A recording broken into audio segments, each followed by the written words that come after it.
بەردەوامم دیارە دوم تۆری پرۆگرامی بەیان بەشکورسان تایبەتە بۆی کە ئەم مانگە کە مانگی ئازارە تایبەت کراوە بە هۆشیاری شێرپەنجەی قۆڵۆن. ئێمە لە تەوری ئەمڕۆماندا باس لە قۆڵۆن و باس لە شێرپەنجەی قۆڵۆنیش دەکەین، گفتگۆی وردەکاری و نیشانە و چارەسەر و گرفتەکان کە دەکرێت تاکێک تووشی ببێ لە کاتی توشبوون بام شێرپەنجەی قۆڵۆن واتە بەگشتی نیشانەکان لەگەڵ دکتۆر سەرکەوت مەجید خۆشناو پزیشکی ڕاوێژکار بۆ چارەسەری گرێ و نەخۆشی شێرپەنجەکان دەکەین کە ڕاستەخۆ لە هەولێرە و لەگەڵ ئێمەدا ئامادەیە. دکتۆر سڵاوت لێ بێوبانیت باش، سپاس بۆی لەگەڵ ئێمەدا ئامادەین. مانگی ئازار مانگی هۆشیاری شێرپەنجەی قۆڵۆنە. ئێمە پێش ئەوەی بینە سەر شێرپەنجەی قۆڵۆن دەمەوێت لە زاری تۆوە بزانین کە قۆڵۆن خۆی چییە، گرفتەکانی قۆڵۆن چین. زۆر سپاس لۆ میوانداریە و سڵاو لە بینەرانیش. وا باشتر یەکەم جار باسی بەشەکانی کۆئەندامی هەرس بکەین پاشەوەی کە ئینسان خواردن قووت دەدات لە گەرو ئەچیتە ناو سوورێنسک کاویش بۆ ڕێکە خواردنەکە ئەگەینیتە ناو گەدە.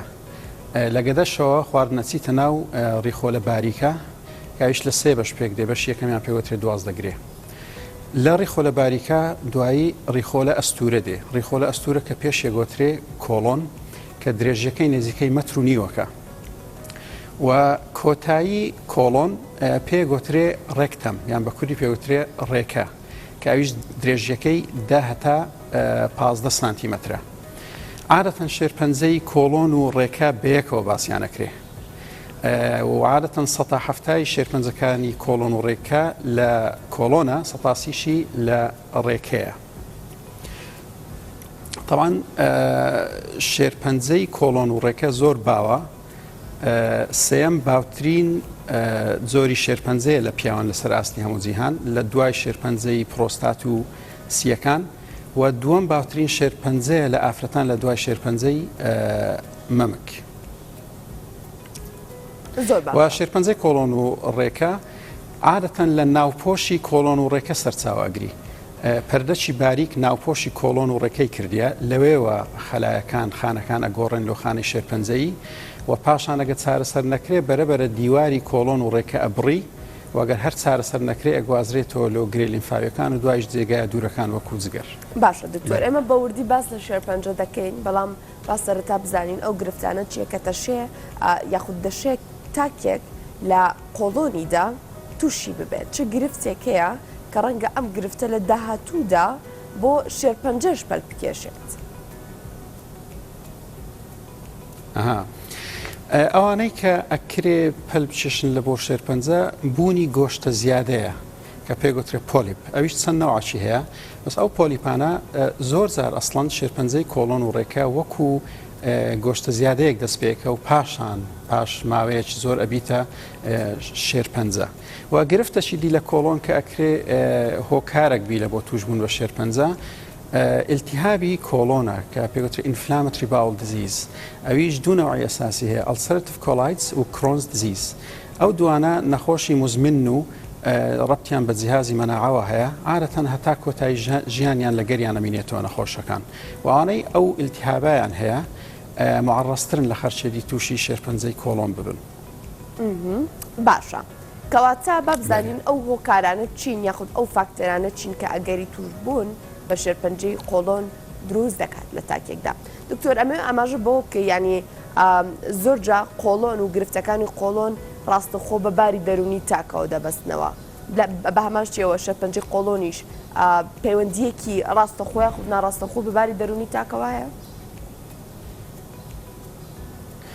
ئەوان باری دەرونی زۆر گرنگە چکە تەسیر لە جیهازی مەناعەکە، بەس لە توێژینەوەکان بە ڕاستەوخۆ باس نەکرایە کە خراپی باری دەرونی لەوانەیە هۆکارێکی لە بۆ توشبوون بە شێرپەنجە.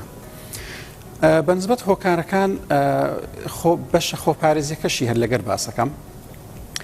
لەسەرەوە ئەساسە هۆکارەکان ئەکەینە دوو بەش، ئەو هۆکارانەی کە ئەکرێ ئینسان بیانگۆڕی و خۆیان لێ بپارێزی و ئەو هۆکارانەی کە ناکرێ بیانگۆڕی و خۆیان لێ بپارێزی. ئەو هۆکارانەی کە ئەکرێ خۆیان لێ بپارێزی یەکەم قەرەوی. تێبینی کرایە لە توێژینەوەکان کە قەرەوی هۆکارێکی مستەقلە بە توشبوون بە نەخۆشی شێرپەنجە کە شێرپەنجەی کۆڵۆن و ڕێکە کە خۆپارێزەکەشی بریتێ لەوە ئینسان هەوڵ بدات چێشی زیاد نەکە واگەر چێشی زیادە هەوڵ بە کەمی بکە. هۆکارێکی دی لە بۆ توشبوون بە شێرپەنجەی کۆڵۆن و ڕێکە زۆر دانیشتن و حەڕەکە نەکردنە کە ئەوەش خۆپارێزەکەی ئەوەیە کە ئینسان زوڵە بکە و وەرزش بکە. هۆکارێکی دی زۆر خواردنی گۆشتی سوور. ملاحەزە کراوانەی گۆشتی سۆر زۆرە خۆن زیاتر لە خەرچێری تووشە بن. خۆپارێزەکەش ئەوەیە ئینسان حاڵە بکە ئەو خواردنانەی کە ئەیخوات دەورەمەند بن بە سەوزە و میوە و چەرەزات و کەمتر گۆشتی سۆریان تێدا بی. دوو هۆکاری دی لە بۆ توشبوون بە شێرپەنجەی کۆڵۆن و ڕێکە و کە ئەکرێ ئینسان خۆیان لێ پارێزی جگەرە کێشان و خواردنەوەی مادە کحولیەکانە کە ئەوەش خۆپارێزەکە بریتە لەوەی ئینسان جگارە نەچێشی واگەر دەستی پێکردە واز لێبینی و جگەرە بە هەموو زۆرەکانیەوە هۆکارە بۆ توشبوون بە شێرپەنجە و مادە کحولیەکانیشیان نەخواتەوە یان ئەگەرە تا ئێستا خواریتەوە واز لێبینی. ئەوانە بەگشتی و هۆکارانە بوون کە ئەکرێ خۆیان لێ پارێزی. بەس بەداخەوە هەندێک هۆکاریدی هەنە کە ناکرێ ئینسان خۆیان لێ پارێزی. لۆن مونە ڕەگەز تێبینی کرایە کە پیا و تۆزێک زیاتر تووشە بن لە هەر 23 پیا و یەکێک تووشەبی و لە هەر 25 ئافرەت یەکێک تووشەبی. دوای تەمەن لەگەر ئەوەی کە گەنجیش تووشی شێرپەنجەی کۆڵۆن و ڕێکە ئەبن بەس زۆربەی ئەوانەی کە تووشی ئەو شێرپەنجەیە ئەبن تەمەنیان لە سەروی 50 ساریە. هۆکارێکی دی کە ناکرێ ئینسان خۆی لە پارێزی بوونی زیادە گۆشت لە کۆڵۆن کە ئەوانەوە پێشتر باسمان کرد ئەکرێ پەلپشێشن لە بۆ شێرپەنجە و هەروەها ئەگەر کەسەکە بەخۆی پێشتر تووشی شێرپەنجەی کۆڵۆن بووبی لەگەر ئەوەی کە بە سەرکەوتویش چارەسەرکرا بەس لە خەرچێتی معڕەسترە کە لە بەشەکانی دی کۆڵۆنی تووشی شێرپەنجەی نوێ ببی. و وەکو پێشتریش باسم کرد ئینفلامەتری باول دزیز ئیلتیهابی کۆڵۆن ئەگەر یەکێک هەیبی ئەوەش دیسان هۆکارەکە. هۆکارێکی دیکە ناکرێ ئینسان خۆی لە پارێزی بوونی زیادە گۆشت یان شێرپەنجەی کۆڵۆن لە کەسە نێزیکە پلەیەکەکان. تێبینی کرایە لە هەر سێ یان چار کەس کە ئەوانە توی شێرپەنجەی کۆڵۆنە بن یەکەچیان لە کەسە نێزیکە پلەیەکەکان شێرپەنجەی کۆڵۆن هەبووە. هۆکارێکی دیکە دووبارە ئینسان ناکرێ خۆی لە پارێزی بوونی بازدانی جینیە لە چەندجینێک کە ئینسانی معڕەزەکان تووشی چەند نەخۆشیێک کۆمەڵە نەخۆشێک بن کە پێیان ئەگوترێ سیندرۆم و باوترین ئەو دوو سیندرۆمانەی کە ئینسان معڕەزەکان تووش شێرپەنجەی کۆڵۆمبی یەکەیان پێگوترێ لینچ سیندرۆم یەکەیان پێگوترێ فاب فامیلیل ئادینۆماتەس پۆلیپۆسیس کە هەر یەک لەوانە بەهۆی بازدان لە چەندجینێک ڕوئەدەن و ئینسانی معڕەزەکەن. لۆ نمونە لە لینچ سیندرۆم 50 لە سەدیان لە ماوەی ژیانیان معڕەزن توی شێرپەنجەی کۆڵۆن و ڕێکەب بن و ئەوانەی کە فاپیان هەیە فامیلیل ئادینۆماتەس پۆلیپۆسیس ئەوانە عادەتەن سەدان و هەزاران گۆشتە زیادە لە کۆڵۆن و ڕێکیان هەیە و ئەگەر هەتا 40 ساڵی ئەمەلیاتیان لۆ نەکرێ و کۆڵۆنەکەیان لانەبردرێ ئەگەر 100%شیان نەبی بەشی هەرە زۆریان تووشی شێرپەنجەی کۆڵۆنە بن کە ئەگەنە تەمەنی 40 ساڵی. باش. هۆکارێکی دیکە ئینسان توی شێرپەنجەکە نەخۆشی شەکرەیە. ئەوانەی نەخۆشی شەکریان هەیە کە زۆری دووەم کە زیاتر لە گەوران تووشەبی و لە بیدایەت ئینسۆلینیان ناوێ ئەوانەش زیاتر لە خەرچێتی معڕەزن توی شێرپەنجەی کۆڵۆن و ڕێکە ببن. بەێ. باشە. دکتۆر نامەوێت سەرەتا بێمە سەر پشکنینەکانمە سەرەتا بەس لەو نیشانانە بکەیت تاکێک دەکرێت شێرپەنجەی قۆڵۆنەکەی بناسێتەوە. خوانەخواسە لە هەموو کەسێ دوور بێ ئینشەڵڵا بەڵام چۆن ئێمە بزانین کە چ نیشانەیەک هی شێرپەنجەی قۆڵۆنە و چ نیشانەیەک دەکرێت جیاواز بێت لە شێرپەنجەی قۆڵۆن بەڵام بەگشتی گرفتێک بێت لە گرفتەکانی قۆڵۆنمان. شێرپەنجەی کۆڵۆن و ڕێکە زۆر جار نیشانەی نییە لە بیدایەت بەس کە دەستی پێکرد نیشانەی هەبی نیشانەکان لەوانەیە بریتی بن لە یەکەم زگهێشان کاوەش زگهێشانەکە لەوانەیە لە جێی گرەیەکەبی یان لەوانەیە لەبەرەوە بیکە گرێەکە ڕیخۆلەی گرتیە ئینسیداد ئەمعای دروست کردیە یان لەوانەیە گرێەکە ئینتشاری کردبی چوبیتە جگەر کە ئەوانە ژان دروستەکەن. نیشانەی دی بریتیە لە گۆڕانی سیستەمی پیساییکردن کە ئەوەش لەوانەیە لەوە بیکە چەندجار پیساییەکە لەوانەیە بەرەو ئیسحالی بچی یان بەرەو قەبزی بچی یان لەوانەیە لە شێوە و ڕەنجی پیساییەکە بی یان لەوانەیە لە ئەستوری و باریکی پیسایەکە بی. لۆن مونە ئەگەر لە خوارەوەی بەشکۆڵۆن کە وەکو باسمان کرد پێگوترێ ڕێکە ئەگەر گرێکە لەوێبی لەوانەیە پیسایەکەی باریکتر ببتەوە لە جاران. لەگەر ئەو نیشانانە لە نوێوە دروستبوون لە شخصێک پێویستە مڕازای دکتۆر بکەوت چکە لەوانەیە سەبەبەکەی شێرپەنجەی کۆڵۆمبی. نیشانەی دی بریتیە لە بوونی خین لە پیسایی کە ئەوەش خینی سۆر زیاتر لەو حالەتە ڕۆدەکە شێرپەنجەکە لە ڕێکەبی چونکە نێزیکترە لە دەرچەی خوارەوە عادەتەن نەخۆشەکە خینی سۆر ئەبینی. بەس ئەگەر بێت و گرێ شێرپەنجەیەکە لە بیدایەتی کۆڵۆمبی کە وەکو باسمان کرد مەترونی وەک درێژە هەتا ئەو مەسافە زۆرە ئەبڕی چەند گۆڕانێک کیمیایی بەسەردادێ و ڕەنجی ئەگۆڕێ و لەگەر پیسایەکە تێکەرەبی لێ لەوانەیە نەخۆشەکە هیچ خینەک نبینی لە پیسایی مزەڕە دەوێت ببینی ڕەنجی پیسایی گۆڕایە. کەواتە بوونی خین یەک کەچی دیە لە نیشانەکان. نیشانەی دی لە شێرپەنجەی کۆڵۆن بێتاقەتی و کەمخینیە. وەکو باسم کرد ئەگەر گرێ شێرپەنجەیەکە لە بیدایەتی کۆڵۆمبی لەوانەیە بەردەوام خینەکی کەمی هەر لێبێ بەبێ ئەوی نەخۆشەکە هەست پێ بکە و بە مروری زەمان ئەبیتە سەبەبی کەمخینی. لەبەر ئەوە نەخۆشەکە لەوانەیە بە نیشانەکانی کەمخینی بچیتە لای دکتۆر کە بریتینە لە بێتاقەتی و نەفەستەنجی.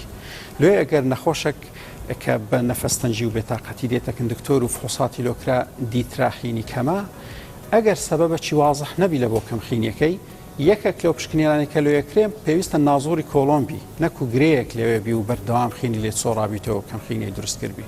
باشە لە شێرپەنجەی ڕێکە زیاتر ئەوەیە کە نەخۆشەکە هەستەکە بە تەواوی کۆمی بەتار نابی. لۆ منۆ پاشەوەی کە پیسایی کرد هەستەکە هێشتا هەندێک مایە کە ئەگەڕێتەوە ئەبینی هیچ نییە. ئەوە زیاتر لە شێرپەنجەی ڕێکەیە لە کۆڵۆن نابینرێ.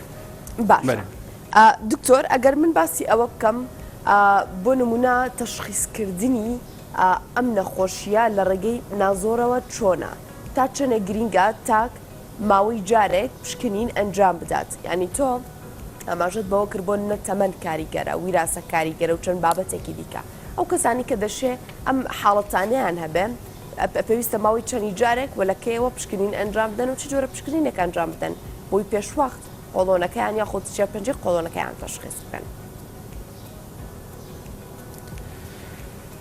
دەستنیشانکردنی شێرپەنجەی کۆڵۆن و ڕێکە بە نازۆرە بە بینینی ناوەوەی کۆڵۆن کە بە نازۆرە کرێ پێگوترێت کۆلۆنۆسکۆپی.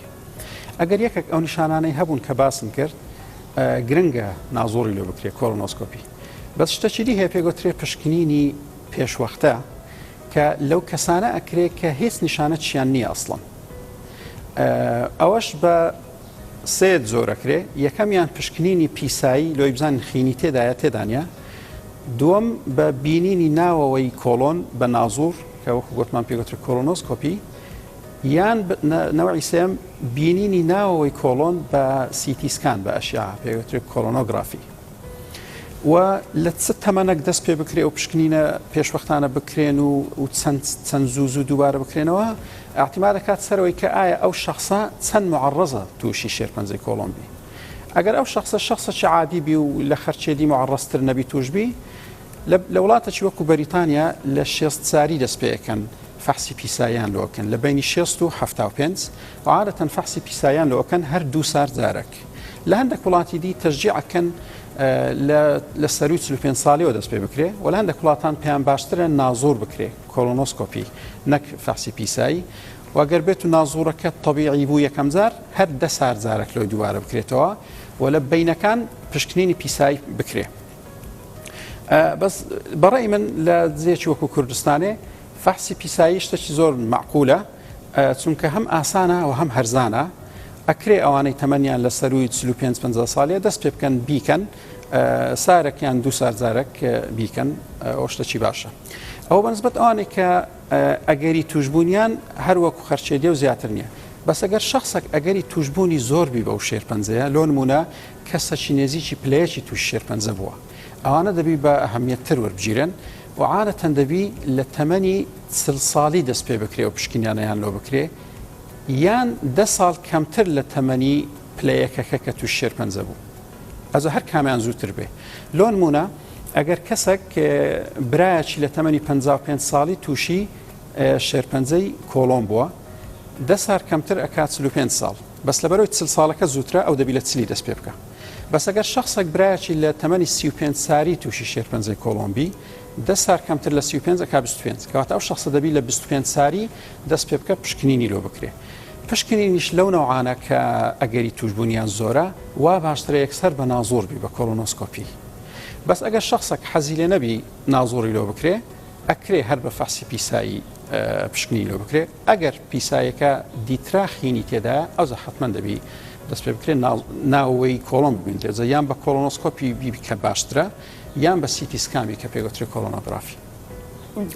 باشە کە باسی نیشانەکانمان کرد دکتۆر تۆ وتێ لە سەرەتادا نیشانەکان ڕوونین یاخود نیشانەی زۆری نییە شێرپەنجەی قۆڵۆن. کەواتە توانین بڵین شێرپەنجەی قۆڵۆن بە سەرچەند قۆناغێکدا دابەش دەبێت و بەگشتی بە سەرچەند قۆناغدا دابەش دەبێت و نیشانەکان لە قۆناغە جیاوازەکاندا چۆنن پشکنینەکان لە قۆناغە جیاوازەکاندا چۆنن. طبعا قۆناغ یان مەرحەلەی نەخۆشی بریتیە لەوەی کە نەخۆشیەکە چەند تەشەنەی کردیێت چەند براو بوویتەوە لە جسم. لە قۆناغی یەکەم و دووەم عادەتەن نەخۆشیەکە هێشتا هەر لە ناو کۆڵۆنە. لە قۆناغی یەکەم بەشەی کەمی دیوارەکەی بڕێ وەکو گوتمان لە بیدایەت نەخۆشیەکە لە ناوپۆشی کۆڵۆن و ڕێکە دەست پێەکە دوای بەرەبەرە دیوارە ئەستە ناو دیوارەکە و ئەی بڕی. ئەزاگە دیوارەکەی هەموو نەبڕیبی مرحلە یەک ئەگە دیوارەکە هەموو بڕێبی پێگوترە مەرحەلەی دووەم بەس هێشتا هەر لە ناو کۆڵۆنە. ئەگەر گەیشتە گرێ لیمفاویەکان لە دەوروبەری گرێەکە پێگوترێ مەرحەلە سێ قۆناغی سێ واگەر لەوێش زیاتر ڕۆی سۆجێ دوورەکان وەکو جگەر و سیەکان پێگوترێ قۆناغی چارەم. و بەنسبەت نیشانەکان کە باست کرد ڕەبتی چێ بە مەرحەلەکەەوە بەڕاستی نیشانەکان ئاحتیما دەکات سەرەوەی لە چێن دەرەگرەیەەکە چونکە ئەگەر بێت و لە ڕێکەبی لەبەرەوەی جێەکە زۆر بەرین نییە و مەجای نییە کە تاو بەرین بی عادەتە نیشانەکان زووتر دەست پێەکەن وەکو ژان و خیندیتن و هەست بکەی کە تەواو بەتار نابی لە وەختی پیساییکردن ئەو نیشانان زووتر دەست پێکەن بەسەگە لە جێکی لابەلای دووربی مەسەلەن لە سیکەم بیدایەتی کۆڵۆنە کە جێکە و ئاسانە کرێ بەرین بی ئەگەر گرێکە لەوێبی لەوانەیە نەخۆشەکە هەست بە هیچ نەکە. گرێەکە بەردەوام خینی لێ بچۆڕێ هەتا تووشی کەمخینیەبی بە ئارازەکانی کەمخینی بچی. واگەر بێت و بۆ مەرحەلە چاریش مەسەلەن سووە جەرگ ئەو کاتی لەوانەیە بەزک هێشە بستە لای دکتۆر. یان ئەگەر بستە سیەکان و ئاو کۆ ببتەوە لە بینی دیواری سینگ و لە بینی سیەکان لەوانەیە نەفەسی تەنگبی و بە نەفەستەنجی بستەکەن دکتۆر. ماکەکان یاخود مضاعفاتی شێرپەنجەی قۆڵۆن لە کاتی توشبوون بە شێرپەنجەکە و لە دوای چارەسەرکردنیشیەوە چۆنە دکتۆر؟ طبعا شێرپەنجەی کۆڵۆن پاش ئەوەی کە چارەسەرکرا احتیمالیەی گەڕانەوەی هەیە و احتیمالیەی ئەوەی هەیە کە شێرپەنجەی نوێ لە کۆڵۆن دروستبی لەبەر هەندێک ئەو نەخۆشانەی کە بە سەرکەوتووی چارەسەرکران پێویستە متابعە بکرێن چەند مانگێک جارێک دکتۆر بیان بینتەوە و پشکنینیان لۆ بکە لەوەی ئەگەر هات و شێرپەنجەکە گەڕاوە یان شێرپەنجەی نوێ دروست بوو زوو هەستی پێ بکرێ و زوو چارەسەر بکرێن.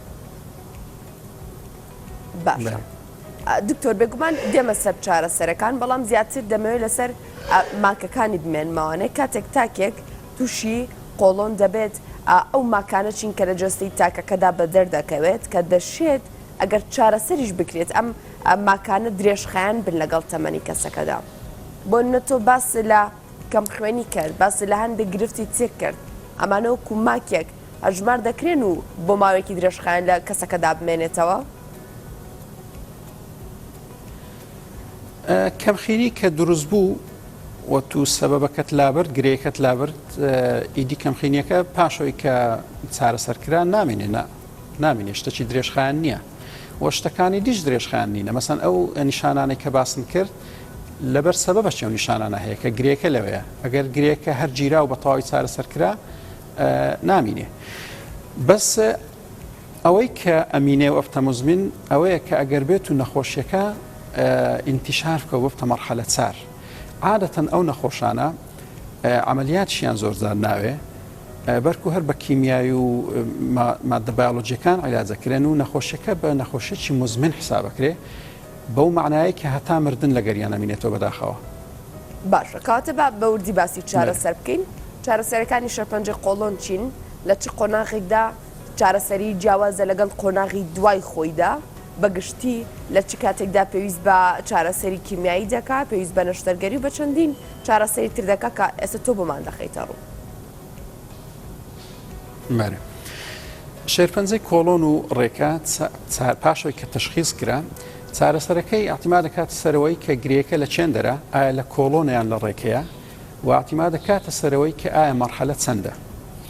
شێرپەنجەی کۆڵۆن ئەگەر مەرحەلە یەکبی عادەتەن بەس نەشتەرگەری کافیە. عملیات ئەکرێ و پاش عملیاتەکە هەر متابعەکرێ هیچی دی ناوێ. کە بووە مەرحەلە دوو واتە دیواری کۆڵۆنەکەی هەموو بڕی لەو کاتەی بێزگە لە نەشتەرگەری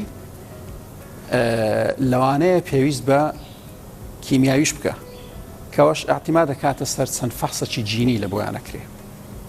بەس کە بووە مەرحەلە سێ و چۆ ناو گرێلینفاویەکان عادەتەن کیمیاوی دەوێ و کە بووە مەرحەلە چار زۆر جار نەشتەرگەری ناوێ تەنها عیلاجی سیستمیکی دەوێ وەکو کیمیاوی و بایۆلۆجیەکان. لەبەرچی چونکە وەکو گوتن کە بۆ مەرحەلە چار نەخۆشیەکە مزمینە و تەوەقوعەکرێ هەتا مردنێ لەگەری بمینێتەوە. عملیات کاتەکە کرێ ئەگەر بێت و چەند نیشانەشی دروست کردبوون لۆ نمونە ببووە سەبەبی ئینسیداد ئەمعا جیرانی ڕیخۆڵە لەو کاتە عملیاتەکرێ. و هەندێک زاریش ئەگەر بێت و ئینتیشارەکە زۆر مەحدود بی مەسەلەن تەنها گرەیەک لە جگەر هەبی ئەوەش دووبارە ئەکرێ عملیات بکرێ و ئومێدی وەش هەیە کە نەخۆشیەکە نەگەڕێتەوە. بەس زۆربەی جار کە نەخۆشیەکە ئینتیشاری کرد و بە تایبەتی ئەگەر کەمیەتی ئینتیشارەکە زۆر بوو نەخۆشیەکە بە مزمن حسابەکرێ و لەگەر یەمینێتەوە هەتا مردنێ. بەنسبەت ڕێکە ئەگەر مەرحەلەیەک بی ئەویش دووبارە بەس عملیات کافیە. بەس لە مەرحەلە دوو سێ زۆر جار شێرپەنجەی ڕێکە لە بیدایەت بە کیمیایی و چارەسەری تیشچی عیلاجەکرێ پاشان عملیات. بەو نەوعی هەم عملیاتەکە ئاسانترەبی و هەم نەتیجە نهاییەکەشی باشترەبی و چانسی گەڕانەوە بەشکەم کەمترەبی. ئەویش دووبارە کە بووە مەرحەلە چار لەوانەیە عملیاتی نەوێ و بەس بە کیمیایی و بایۆلۆجیەکان عیلاج بکرێت.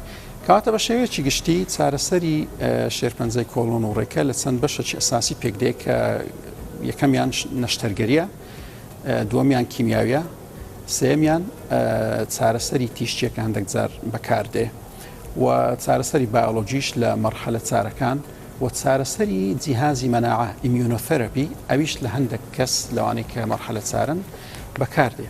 واوەی کە گرنگیشە باسی بکەم بە نسبەت عملیات بە نسبەت نەشتەرگەری نەشتەرگەریەکە بریتێ لەوەی کە گرەیەکە لا ببردرێ و ئەولای گرەیەکەش لا ببردرێ لەوەی هەندێک بەشی طبیعیش لەگەر هەر بگیرێ و مطمئین بین کە گرەیەکە هەمووی هەرگیرایە و ئەولای گرەیەکە هەندێک زار جەڕاحەکە ئەتوانی بەیەکەوە گرایان بداتەوە کە ئەو کاتی پاش عملیاتەکە نەخۆشەکە بە شێوەیەکی طبیعی پیساییەکە. بەس هەندێک زار ممکن نییە گرایان بداتەوە مەجبورە بی بەشەکی کۆڵۆنەکە لە دیواری زگ دەینتە دەرێ لەوێەوە پیسایەکرێ چیسەک پێوە ڕەبتەکرێ و پیسایەکە نەخۆشەکە بەو شێوەیە ئەیکا بۆ هەمیشە وا ئەو چیسەش کە پێگوترێت کۆلۆستۆمی هەندێک جار ئەو کۆلۆستۆمیە موقەتە کاتیە و پاش چەند مانگێک دووبارە بە عملیاتەکی بەسیتر هەردوو ئەولای گرێکە لێک گرێدرێتەوە و دووبارە نەخۆشکە بە شێوەیەکی طبیعی پیسایەکە.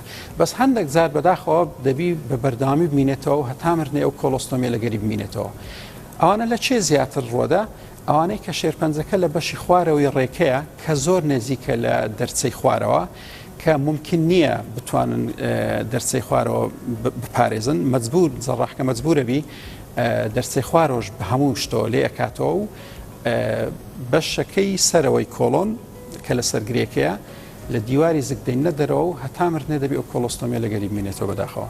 باش دکتۆر چارەسەری بەدیل یاخود چارەسەری جێگرەوە هەندێک جار یعنی لە کۆمەلگەدا پەنا دەبرێتە بەر چارەسەری سروشتی هەندێک داودەرمانی یایی هەیە دەخورێت بۆ هەم ڕێگریکردن لە توشبوون بە شێرپەنجەی کۆڵۆن هەم چارەسەرکردنیشی لە قۆناغە جیاوازەکاندا دەمەوێت لە زاری پزیشکێکی پسپۆرەوە بزانین ئەمە بەڕاستی سوودی دەبێت هەروەها هیچ شتێک لەسەر چارەسەری شەرپەنجەی کۆڵۆن ماوە تۆ بتەوی وەکو ڕێنماییەک بۆ ئێمە بۆ بینەران و بیسەرانی بخەیتە ڕوو؟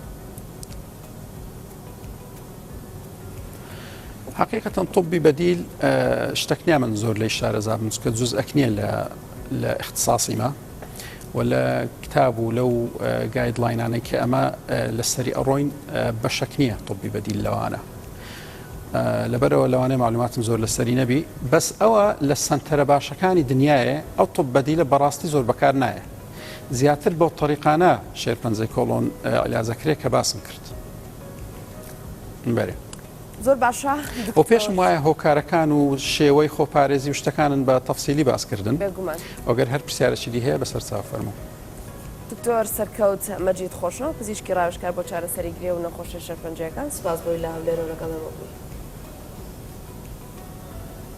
سپاس